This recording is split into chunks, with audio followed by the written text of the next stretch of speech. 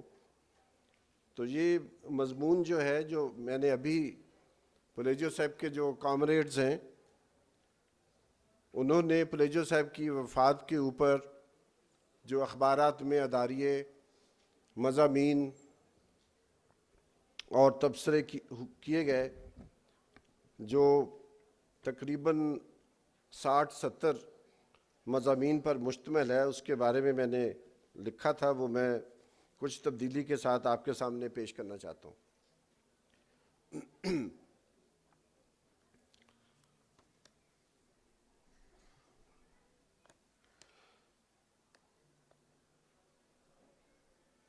بنیادی بات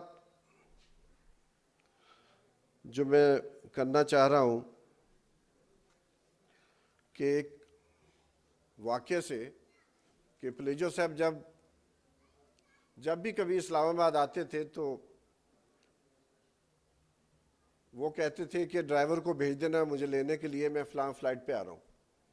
تو میں اکثر عزیز کو ایئرپورٹ بھیج دیتا تھا. لیکن یہ 2002 کی غالباً بات ہے کہ پلیجو صاحب کا فون آیا اور انہوں نے کہا کہ آپ نے خود مجھے ایئرپورٹ لینے آنا ہے. ایسا انہوں نے پہلے کبھی نہیں کہا تھا. تو میں نے سوچا کہ ضرور کوئی اہم بات ہے جو وہ میرے ساتھ ایئرپورٹ پر ہی کرنا چاہتے ہیں.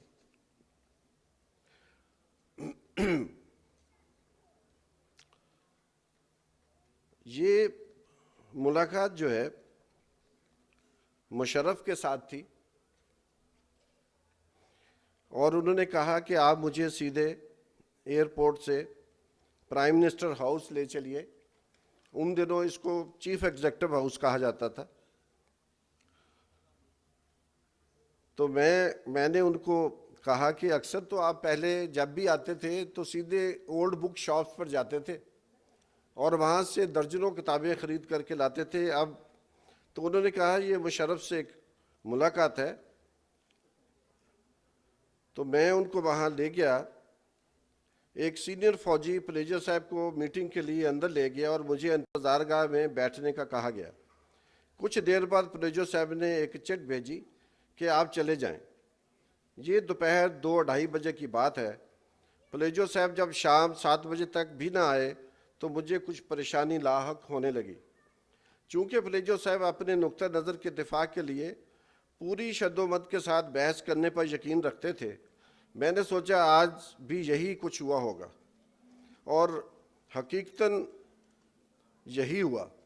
پلیجو صاحب نے بتایا کہ جنرل مشرف چاہتا تھا کہ عوامی تحریک الیکشن میں حصہ لے اور انتظامیہ اسے پوری مدد فراہم کرے گی.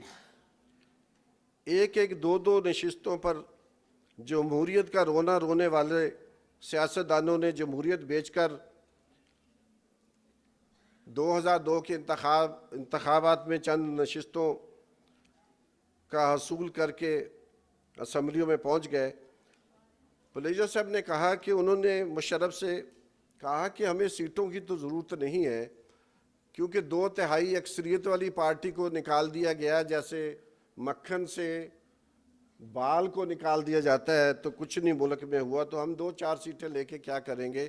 2 مسئلے ہیں اگر آپ اس پہ ہمارے ساتھ معاہدہ کریں، ایک پانی کی تقسیم کا اور دوسرا جو ریاستی ادارے ہیں ان میں سندھیوں کی بھرتی کا. تو ہم آپ کو شاید انتخابات میں بغیر کوئی نشست لیے حمایت کر دیں. یہی بات پلیجو صاحب کو منفرد مقام دیتی ہے. پلیجو صاحب محض ایک مدبر سیاستدان ہی نہیں تھے بلکہ وہ ایک بیدار مغز مفکر، منفرد لکھاری، کاٹ دار نکات، حکمت ساز، سحر انگیز مقرر اور ٹرانسفارمیٹو استاد بھی تھے. اس کے باوجود وہ اپنے آپ کو ہر وقت ایک طالب علم سمجھتے تھے. ان کو کئی زبانوں پر عبور حاصل تھا.